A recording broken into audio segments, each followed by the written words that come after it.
i progetti del CPIA per il prossimo anno scolastico?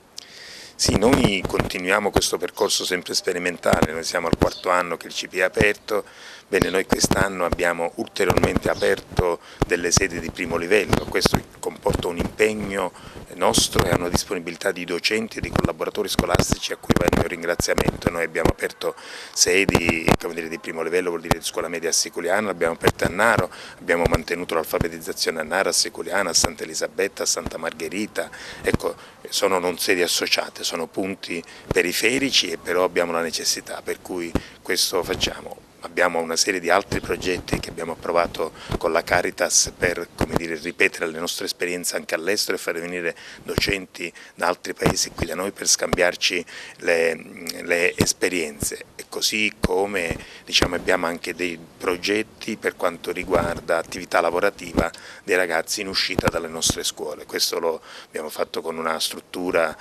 regionale, bene, quindi ci stiamo muovendo e stiamo andando oltre quella che è l'istruzione, perché vorremmo che questi ragazzi potessero anche avere, oltre l'istruzione, proseguire o un percorso di istruzione o un percorso lavorativo.